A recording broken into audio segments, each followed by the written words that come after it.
경제계 주요 뉴스입니다. 국내 8개 그룹 회장단이 엘리제궁에서 에마뉘엘 마크롱 프랑스 대통령을 만나 면담을 진행했습니다. 프랑스 정부 지원하에 우리 기업들이 더욱 적극적으로 프랑스에 진출하고 투자할 수 있는 계기가 될 것으로 보입니다. 현대차는 일본의 라이프스타일 콘텐츠 기업과 업무 협약을 체결했습니다. 일본의 컬처 컨비니언스 클럽과 현대차는 GEV 모빌리티 라이프스타일 선도 및 공동 서비스 발굴에 협력할 것으로 보입니다. 카카오 주가가 1년 새 28% 하락한 사이에 회사의 핵심 임원들과 계열사는 300억 원 규모의 회사 주식을 매도한 것으로 확인됐습니다. 이 과정에서 일부 임원들은 스톡옵션을 이용해 수십억대 차익을 실현한 것으로 파악됐습니다. CJCGV가 1조 원 규모의 자본 확충에 나서면서 주가의 직격탄을 맞고 있습니다. 재무 건전성을 위한 선택으로 읽히지만 증권가에서는 단기 주가 불확실성은 피해가기 어렵다는 분석이 나오고 있습니다.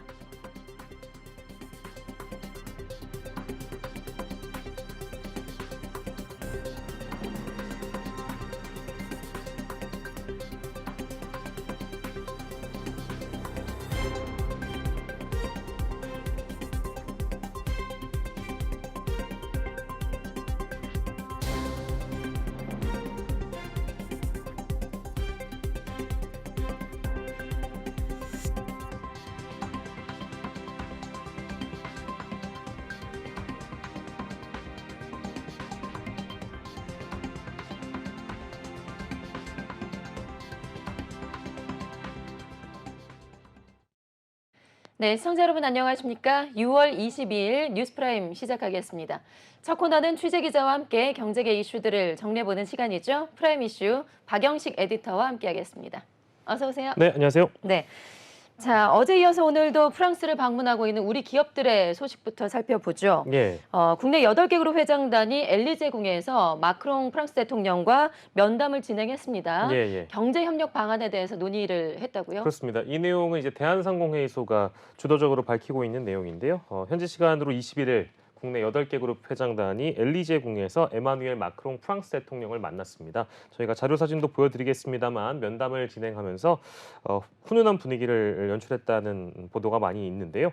일단 프랑스 파리에서 열리고 있는 국제박람회기구 총회에 참석해서 2030 부상 세계박람회 유치 지원차 파리를 방문 중인 한국 주요 그룹 회장단을 엘리제궁으로 마크롱 대통령이 초청해서 면담을 진행했습니다. 8개 그룹의 회장단의 면면이 지금 네. 화면으로 나가고 있는데 화면에 나오고 있는데 최태원 회장의 발목, 예. 네, 목발이 예. 유독 또 돋보이는군요. 어제 전해드린 네. 것처럼 이렇게 또 아프게 되면 많이 주목을 받기도 하는 것 같습니다. 네. 일단 회장단과 엑스포 유치 지원 민간위원회 집행위원 약 20명이요. 지난 20일 BI 총회에 참석해서 4차 경쟁 PT를 참관했고 21일 공식 리셉션에서 약 100명의 BI 대표들을 대상으로 엑스포 교섭 활동을 전개한 바 있습니다. 사진에서 보신 것처럼 최태원 SK 겸 대한상공회의소 회장, 이재용 삼성전자 회장, 정의선 현대차 회장, 구광모 LG 회장, 김동관 한화 부회장, 조원태 대한항공 회장, 조현상 효성 부회장, 유진 풍산그룹 회장 등 8명의 그룹 회장단이 참석했습니다. 마크롱 대통령은 이날 면담에서요. 프랑스가 자국 투자 매력도 강화를 위해 추진 중인 경제개혁, 사회개혁 정책에 대해 발표하면서 에너지라든지 미래교통수단이라든지 바이오라든지 의료 등 미래 전략 산업에 대한 투자 계획 등을 설명했고요. 또 우리 기업들의 관심과 또 높은 참여도를 독려했습니다. 이성우 대한상의 국제통상본부장에 따르자면 2017년에 마크롱 대통령의 취임 이후에 법인세 인하라든지 행정 절차를 간소화한다라든지 기업 친화적인 정책을 꾸준히 추진하고 있고 덕분에 한국이 지난 5년간 프랑스에서 많은 성과를 달성했다고 밝혔고요. 앞으로도 프랑스 정부가 우리 기업들을 더욱 적극적으로 지원하면서 현지에 진출하고 투자에 힘을 낼 수 있는 계기가 됐던 자리라고 덧붙였습니다. 네, 이번 만남으로 우리 기업들 프랑스에서 좋은 성과들 거둬왔으면 좋겠습니다. 자, 이어서 프라임 이슈 두 번째 소식으로 넘어가 보죠. 현대차 관련한 소식인데요. 현대자동차가 일본의 콘텐츠 기업과 맞손을 잡았다라는 소식이 또 화제가 되고 있습니다. 자, 핵심은 무공해차 시대와 관련이 있다고요? 예, 무공해차 어떤 내용인가요? 네, 앞에 주요 뉴스에서 말씀 주신 대로 GEV라고 하는데요. 제로 이미션 베이클이라는 뜻입니다. 무공해 차량 시대에 맞춘 새로운 라이프 스타일을 현대자동차가 일본의 한 기업과 한 클럽과 업무 협약을 체결했다는 소식인데요. 현대차는 일본의 라이프스타일 컨텐츠 기업인 컬처 컨비니언스 클럽과 GEV 모빌리티 라이프스타일 선도 및 공동 서비스 발굴 업무 협약 MOU를 체결했다고 오늘 밝혔습니다. 이 컬처 컨비니언스 클럽은 문화 인프라를 만드는 기업이라는 철학 아래 온 오프라인 플랫폼을 활용해서 콘텐츠 사업을 펼치는 기업이기도 한데요. 이번 협약을 통해서 현대차와 CCC가 지속 가능한 모빌리티 시대에 적합한 새로운 라이프 스타일과 고객 경험을 공동으로 제시할 계획입니다. 일단 우선 현대차는 내일부터요. CCC가 운영하는 도쿄의 나이칸야마 T사이트에서 현대차의 차량 공유 서비스 모션을 운영할 계획이라고 하고요. 이 고객들은 이 T사이트에서 현대차의 충전 설비 및 아이오닉 5 공유 서비스를 이용할 수 있다고 합니다. 그림으로 나가는 건 자료 화면으로 보시면 될 것 같은데 T사이트란 뜻은 라이프스타일 제한형 상업시설을 의미하는 바입니다. 양사는 또 데이터베이스 마케팅 협업도 진행할 예정이라고 하고요. 현대차는 CCC와 함께 전 세계 고객들이 보다 풍부한 친환경차 EV 경험을 할 수 있는 EV 체험 플랫폼도 구축할 계획이라고 해서요. 콘텐츠 기업과 모빌리티 기업이 함께 만나서 라이프 스타일의 새로운 가능성을 창출할 수 있을 것으로 기대한다고 장재훈 현대차 사장이 덧붙이기도 했습니다. 네. 현대차 얘기가 나왔으니까 현대차의 국내 상황도 좀 짧게 좀 알아보죠. 네네. 지금 현대차 노조가 부분 파업을 확정했다라는 소식이 있던데요. 네, 맞습니다. 일단은 노동조합은 다음 달부터 4시간 부분 파업에 돌입할 거라는 단독 보도가 이어지고 있습니다. 한 언론의 단독 보도에 따르면 현대차 노조가 다음 달 12일 민주노총 산하 전국금속노동조합 지역별 총파업대회에 참석하기 위해서 일단 1직과 2직으로 나눠서 각각 2시간씩 총 4시간 부분 파업에 나선다고 하고요. 지난달 31일에 금속노조 총파업 때는 기아노조만 일단 8시간 부분 파업을 벌였고 현대차는 참여하지 않았었는데 이번에는 이제 현대차 노조가 부분 파업을 돌입하게 되는 거라서 이번에 만약에 실제 파업을 하게 되면은 작년까지 4년 연속 무분규 기록도 깨지게 되는 거여서 예. 어찌 됐든 간에 현대자동차 입장에서는 고민이 커 보이는 지점이기도 합니다. 네. 이번 어쨌든 부분 파업 결정이라는 것은 항상 노사 간의 협상을 앞두고 노사교섭에서 노조가 유리한 고지를 차지하기 위한 압박의 수단으로 전반적으로 일단 풀이가 되고 있고 현대차 노조는 지난 21일 울산 공장 본관에서 임금 및 단체 협상 즉 임단협 출정식을 개최하고 본격적인 교섭에 들어간 상황인데요. 일단 노조의 요구 안에 평생 사원증 대상 정년퇴직자의 범위와 혜택을 대폭 확대하는 방안을 좀 담고 싶어하는 것으로 알려져 있고 이 평생 사원증이라는 게 보통 이해하기로는 명예사원증과 비슷하기 때문에 퇴직 후에도 2년마다 새로운 차를 4분의 1 정도 깎아준 25% 할인된 가격으로 구입할 수 있는 요구가 대표적이라고 볼 수 있겠습니다. 현대차 노조는 오늘 오후 4시 그러니까 시간이 좀 지나긴 했는데 1시간 전에 울산 공장 본관에서 임단협 투쟁 출정식 공동 현장 조직위 발대식도 진행했는데요. 기아 노조는 그런데 이번 부분 파업에는 참여할지 아닐지는 결정하지 않아서 추이를 좀 더 지켜보긴 해야 될 것 같습니다. 네. 알겠습니다. 자, 프라임 이슈 세 번째 소식으로 넘어가 보죠. 요즘에 카카오의 주가가 맥을 못 추고 있는데요. 지난 1년 사이를 보니까 무려 28%나 하락을 했습니다. 자, 이 사이에 또 그런데 회사의 핵심 임원들과 계열사 임원들이 무려 300억 원 규모의 회사 주식을 매도한 것으로 확인이 됐습니다. 네. 자, 박 기자, 주가가 떨어질 때 회사의 책임자들, 경영자들이 무려 주식을 내다 팔았다고요. 300억 원이나. 그러니까 이제 이렇게 되면은 주주들 입장에서도 도대체 무슨 일이지라는 일단 의문점이 들 거고요. 예. 그리고 카카오라는 주식의 가치는 많이 떨어져 있습니다만 이 주주가 되고자 했던 카카오에게 투자하려고 했던 개미들 입장에서는 괜찮은 건가라는 생각을 좀 할 수밖에 없는 그런 상황입니다. 아무튼 이례적인 풍경인데요. 일단 중앙일보의 단독 보도를 보면 이 카카오의 최근 1년치 공시를 분석해 보니까요. 카카오 동일인 즉 총수인 김범수 창업자의 특수 관계자들이 1년 사이 장내 매도한 카카오 주식이 매도 금액으로 따지면 약 300억 원, 46만 6,787만 주 정도 됐습니다. 이 중에 27만 3천 주가요. 김범수 창업자가 설립한 공익재단인 브라이언 임팩트가 매도한 분량이고요. 카카오 임원과 계열사 등기 임원 등을 경영진만 놓고 보면은 이 사람들이 이제 1년간 카카오 주식 134억 원 어치를 매각하고 70원 어치를 매입한 것으로 일단 확인이 됐고요. 물론 대부분은 매입한 주식의 대부분은 스톡옵션 행사를 위해 산 것이라고 하는데 일단 이진수 카카오엔터 대표를 보면 올해 2월에서 5월 사이에 스톡옵션 행사에서 6만 주를 취득했고요. 그중에 5만 4천 주를 곧이어 장내 매도했습니다. 이 과정에서 또 23억 9천만 원이라는 차익을 실현했고요. 해당 스톡옵션은 이 대표가 카카오 부사장으로 재직하던 2017년에 부여받은 것이라고 하고요. 카카오 측이 이제 설명하기로 주식 매도는 개인 사유로 인한 건 이건 너무 원론적인 답변이어서 일단 소개는 해드립니다만 이와 별개로 이 대표가 2018년 말 카카오엔터로부터 받은 135억 원 규모의 스톡옵션을 보유하고 있는 상황입니다. 카카오 본사에서는 김범수 창업자의 최측근으로 꼽히면서 본사 전략조직 공동체 센터 소속인 송지호 크러스트, 이 카카오 해외 투자사 이름인데요. 대표가 지난해 6월에서 7월 스톡옵션 행사로 15만 주를 취득했고 10만 주를 곧이어서 장내 매도한 다음에 총 38억 원의 차익을 실현했고요. 그 뒤로도 권대열 부사장 같은 경우에도 8억 5천만 원의 차익을 실현했습니다. 한 사람 홍은택 대표는 스톡옵션 행사에 5천 주가량 취득했는데 매도하지 않았다고 일단 전해지고 있어서 전반적으로 경영 관련자들이 소수를 제외하고는 대부분 매각에 집중했다라고 보는 게 맞습니다. 네. 사실 다른 기업들은 회사가 좀 어려울 때 책임 경영 차원에서 자사주를 매입하는 기사 이런 경우는 많이 본 적이 있거든요. 네. 이것과 좀 비교가 되는 것 같습니다. 네, 맞습니다. 혹시 카카오에서도 자사주를 매입했다는 그런 소식은 정말 없을까요? 판 거 말고 산 거. 예, 일단 알아볼까요? 그러니까요. 예, 카카오그룹 경영진이 스톡옵션 행사 외에 자사주를 매수한 규모는 173주입니다. 있긴 있네요. 있긴 네. 있습니다. 그러니까 매수 후에 즉시 매도한 거 이거 다 빼고요. 네. 173주여서 혹시나 이제 오타인가 해서 저도 봤는데 맞습니다. 173주가 맞고요.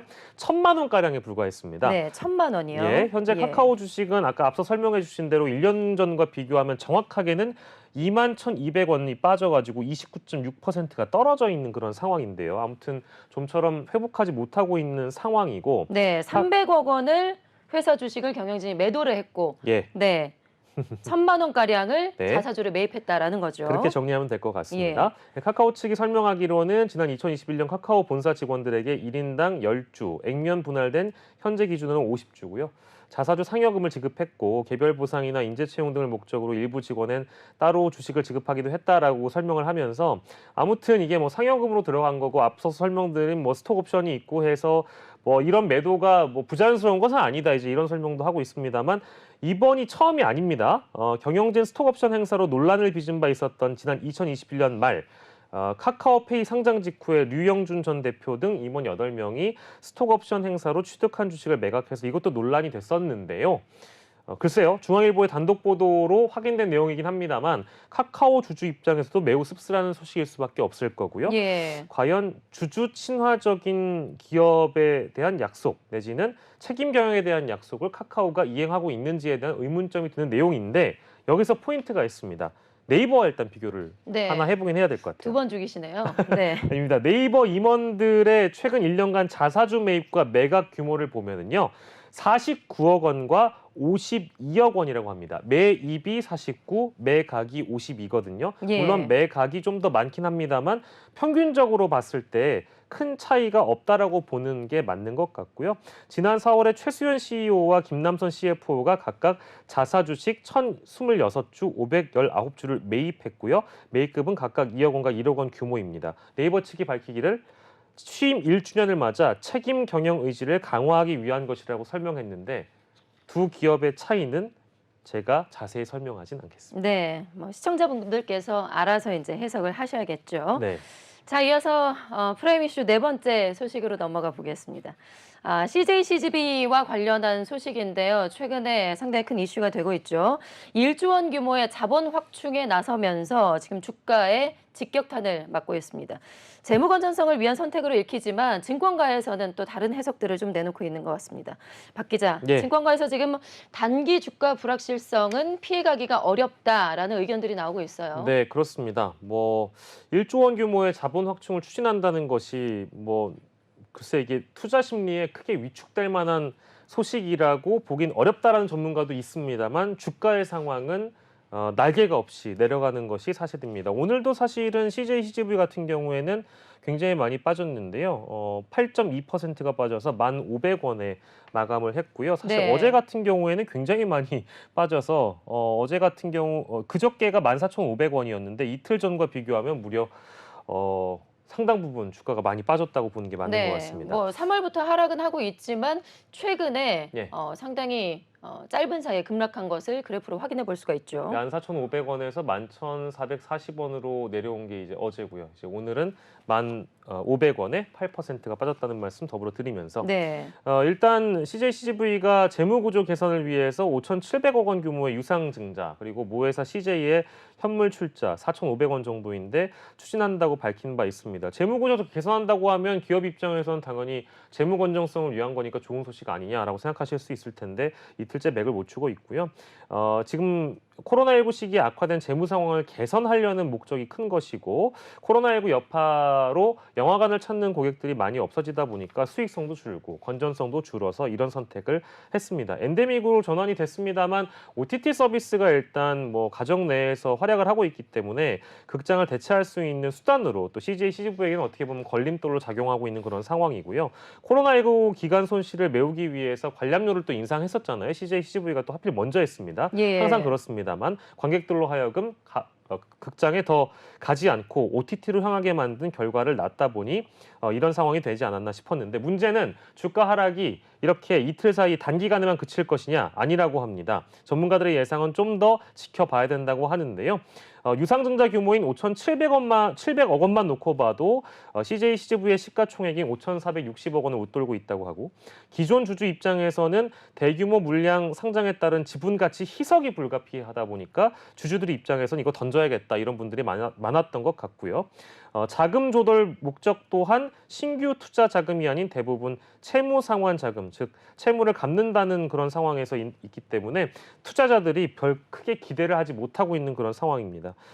뭐 주가 불확실성이 단기적으로는 좀 피해가기 어렵다고 하니까요. 상황을 지켜보긴 해야 될 텐데 영화값을 내릴 것도 아니고요. OTT가 활약을 하지 않을 것도 아니어서 대내외적인 위기에 CJ CGV가 몰려 있다라고 정리할 수 있겠습니다. 네, CJ CGV뿐만이 아니라 CJ 계열사 모두가 지금 상황이 안 좋습니다. 네. 지금 하락하는 모습을 보이고 있는데 CJ 그룹에게는 좀 위기가 아닐까 싶습니다. 자, 좀 지켜보도록 하죠. 프라임 이슈 5번째 소식으로 넘어가 보겠습니다. 오랜만에 통신사 관련한 이슈가 나왔는데요. 3대 통신사에 관해서 좀 소식을 전해드리겠습니다. 통신사업이 한동안 성장이 상당히 정체가 돼 있었습니다. 통신사들이 그 대안으로 인공지능 AI 사업을 잇따라서 확대하고 있다라는 소식이에요. 네, 그렇습니다. KT 먼저 말씀드리면 통신 3사 중 처음으로 AI 사업과 관련해서 매출액 목표치를 제시했는데 2025년까지 연 매출액이 1조 원대입니다. KT 그룹 차원에서 보면 이게 그렇게 큰 매출액은 아니지 않느냐. AI 분야만 놓고 보면 그런 지적도 있습니다만 이제 통신 3사 중에 또 KT가 나름 AI 사업에 집중하고 있다는 점에서 일단 가치가 있다고 봐야 될 것 같고요. 21일이었으니까 어제였습니다. 서울 중구 노보텔 엠베서더 동대문에서 기자간담회가 있었는데 2027년까지 AI 사업에 누적 7조 원을 투자를 할 것이고 이를 통해 2025년부터 연 매출 1조 원대 이상의 실적을 달성하겠다. 이런 청사진을 제시했습니다. 그동안 뭐 AI 콜센터, AI 물류 합쳐서 8천억 원 이상의 누적 수출을 이미 달성했다면서 2025년부터 연매출 1조 원 가능하다 이런 포부를 밝혔고요. KT는 뭐 더불어서 수출 성과도 기대하고 있는데 싱가포르 1위 통신사인 싱텔 및 현지 대표 물류 기업과 협력해서 동아시아 물류 허브로 꼽히고 있는 싱가포르에서 AI 운송 플랫폼을 선보일 예정이라고도 하고 베트남에서는 KT가 또 AI 헬스케어 서비스를 올해 하반기에 상용화할 예정이어서 수출에도 어느 정도 성과가 열려 있다라고 KT는 보고 있는 것 같고요. SK텔레콤도 마찬가지인데요. SK텔레콤은 AI 컴퍼니 원년이라고 이미 선언을 했습니다. 네. 국내 기업과 손잡고 대화형 챗봇, 로봇 물류, 한국형 AI 동맹 몸집을 키우고 있는 상황이고 역시 SK 역시도 글로벌 통신사와 AI 서비스 플랫폼을 공동으로 구축하는 방안도 논의하고 있다고 하고요. LG U+ 같은 경우에는 지난해 말에 이미 AI 서비스 통합 브랜드인 익시를 공개했고요. 월드컵이나 이런 스포츠 경기의 승부 예측 서비스를 AI를 통해서 도입을 한다거나 우리 가게 AI라고 해서 소상공인 콜보 서비스 개발 등의 어떤 청사진을 발표한 바 있어서 LG가 조금 더 먼저 시작했다고 보시는 분들도 있는데 시기적으로 큰 차이가 사실 없는 거여서 KT, SK, LG 모든 통신사다 어쨌든 이 생성형 AI 시대에 새로운 사업을 위한 투자에 여념이 없다 이렇게 예. 종합할 수 있겠습니다. 네. 사실 뭐 시기적으로 봤을 땐 좀 한 박자 늦은 출발이 아닌가 네. 싶기도 한데 어쨌든요. 3대 통신사가 앞으로의 사업 성장을 위해서 글로벌 시장을 노크한다고 하니까 네. 앞으로 더욱더 진출할 수 있도록 좀 지켜보도록 하죠. 자, 이어서 프라임 이슈 6번째 소식 알아보겠습니다. 애플이 차세대 디스플레이로 낙점한 이 OLED 제조 공정에서 국내 한 중견기업이 낙점이 돼서 화제가 되고 있습니다.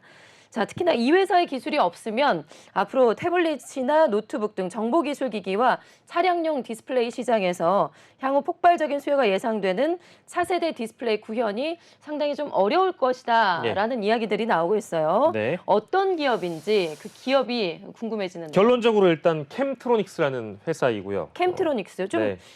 생소합니다. 예. 예. 그러나 이제 이미 시장에는 선 반영이 돼 있기 때문에 지난 한 주간 주가의 상승이 엄청납니다. 지난주보다 이미 약 12%가 상승해서 오늘도 마감하게 됐는데요. 패널을 얇게 깎으면서도 부서지지 않고 곡면 구현이 가능한 독자적인 기술을 이 캠트로닉스가 갖고 있어서요. 물론 애플도 그렇습니다만 차후에 뭐 갈수록 우리가 차량용 디스플레이라든지 하이브리드 OLED라든지 다양한 이제 분야에서 두각을 드러낼 수밖에 없기 때문에 그 전망이 더 밝은 것 같습니다. 일단 앞서서 또 애플을 언급해 주셨기 때문에 애플 같은 경우에도 이 회사와 이제 협업을 하는 그런 단계가 들어갈 거고요. 전자용 부품화학 소재 전문 기업으로 분류가 되고 있습니다만 그냥 대부분 이제 뭐 애널리스트라든지 전문가들께서는 정말로 이 패널 자체를 곡면 구현이 가능하게 또 그것도 부셔지지 않게 깎는 기술이 유일한 독자적인 회사라고 또 세계에서 이런 기술이 또 없다고 또 전해지고 있어서 이런 부분에 집중하는 게 좋을 것 같습니다. 캠트로닉스는 8.6세대 디스플레이 제조 식각 공정을 위해서 국내 세종 공장 건축에 또 159억 원을 투자하겠다고 21일 밝혔고요.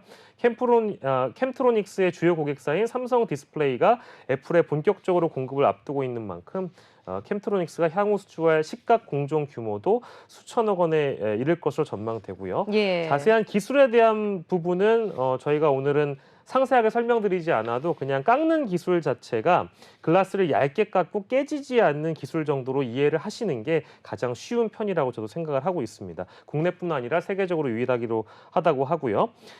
앞서 말씀드린 대로 대화면이나 일체형 등으로 진화하는 시장이 열려 있기 때문에 캠트로닉스의 이 기업에 대한 전망이 밝고 이게 또 블루오션으로 여겨지고 있어서 기존의 차량 디스플레이에 적용했던 LCD나 리지드 OLED라고 해서 하이브리드 OLED보다는 얇아서 자연스러운 곡면 구현에 유리하기 또 때문이라고 합니다. 아무튼 캠트로닉스를 오늘 저희가 소개를 해드렸는데 종목 추천 방송은 아니기 때문에 네. 저희가 뭐 이 이상으로 설명을 못 드리겠습니다만 아무튼 독자적인 기술을 보유하고 있고 그렇기 때문에 히든 챔피언으로 우리 지금 저희 방송에서 히든 챔피언처럼 소개가 되어 있지만 업계에서는 이미 유명한 기업이어가지고요. 주목할 만한 기업이다 정도로 마무리하겠습니다. 네. 자, 마지막으로 7번째 이슈 짧게 짚어보겠습니다. 지난해부터 대한제분과 세븐브로이 간의 곰표 밀맥주 갈등이 계속됐었죠. 여전히 진행 중입니다. 자세히 목소리가 좀 나오고 있다고 하는데 네. 자, 일단 법정 분쟁까지 가고 있어요. 핵심이 뭘까요? 네, 일단은 세븐브로이의 곰표 밀맥주가 이제 다른 딱지를 달고 나오는 상황이 된 겁니다. 네, 코로나 당시에 엄청나게 인기였어요. 그렇습니다. 예. 일단 그 법정 분쟁의 상황을 저희가 정리를 좀 짧게만 해드리면 세븐브로이가 대한제분과 손잡고 만들었고 처음에 출시했을 때 편의점에서는 약 6천만 캔 정도가 팔렸다고 보는 게 맞아서 근데 대한제분이 3년이 끝난 뒤에 세븐브로이와 계약을 끝냈고요. 예. 그런데 계약 조건이 더 좋은 제주 맥주와 손잡고 곰표 밀맥주 시즌 2를 내놓기로 했습니다. 세븐브로이 측이 맥주 디자인, 원료, 함량 비율 모두 우리 거랑 유사하다. 화낼 수밖에 없겠죠. 그래서 판매 금지 가처분 신청도 하고 공정위에도 대한제분 좀 처벌해달라 이렇게 호소했는데 대한제분이 또 가만히 있지 않았습니다. 그렇죠. 이거 허위 사실이다. 법적 조치하겠다. 그래서 결국 짧게 얘기하면 재판을 가는 겁니다. 예. 관련해서 어떤 목소리들이 좀 나오고 있을까요? 그러니까 이거는 사실상 뒤틀린 시장 구조 때문이 아니냐. 즉 이제 편의점용 OEM 맥주에 의존해서 수익을 낼 수밖에 없었던 세븐브로이가 있었던 것이고 결국에는 대한제분 입장에서는 더 나은 조건의 어떤 회사를 통해서 또 한 편의점을 노리고 있기 때문에 편의점 내부의 전쟁이기 때문에 뭐랄까요? 자사 브랜드를 키우는데 공을 좀 들여야 되지 않냐. 맥주 업체들이 대한제분의 손을 잡고 물론 뭐 밀맥주니까요. 곰표라는 딱지를 달고 출시를 했기 때문에 대한제분의 것이기도 하지만 그 전에 세븐브로의 것이기도 하잖아요. 예. 그러니까 이게 좀 이제 판단하기 나름이긴 한데 협업이었던 거죠. 그렇죠. 그러니까 자사 브랜드로 내놓지 않고 결국에 OEM 방식으로 편의점에 등장했기 때문에 이런 일이 된 것이고 상황을 이제 단순하게 보면 크게 어렵지 않은 상황인데요. 전문가들은 이제 이게 진실공방격으로 가는 것이 아니라 근본적으로 편의점용 수제 맥주 시장 구조를 마주하고 바로 잡아서 건강한 시장을 만들어야 된다 이런 얘기가 나오고 있고요. 너무 이게 지금 사실 곰표 맥주뿐만이 아니라 말표, 먼표, 네, 워낙 뭐, 많아요. 아무튼 정미표, 영식표, 막 여러 가지 맥주들이 있는데요. 이제 너무 무분별해서 콜라보레이션을 해서 쏟아지기 때문에 오히려 맥주 시장 발전에 좋지가 않다. 그러니까 확실하게 뭔가 OEM 방식이 아니라 자사 브랜드를 키우거나 혹여 이런 법정 분쟁이 등장하기 이전에 좀 더 소통을 잘 확실하게 해서 기존에 있던 협업 단계를 다른 업체와 계약하게 하지 않고 두 업체가 상생할 수 있는 방안을 마련하는 것이 좋지 않겠냐라는 전문가들의 지적인데 네. 글쎄요. 더 좋은 조건으로 제주맥주와 손을 잡아야 하는 대한제분의 입장도 이해가 가고 세븐브로 입장에서 디자인이나 원료, 함량 이런 비율이 또 제주맥주와 유사하다면 누구의 손을 들어줘야 될지 참 쉽지 않은 그런 상황인 것 같습니다. 알겠습니다. 오늘도 주류 소식으로 이렇게 마무리를 하네요. 네. 지금까지 프라임 이슈에서 상세하게 살펴봤습니다. 박영식 에디터와 함께했습니다. 고맙습니다. 감사합니다.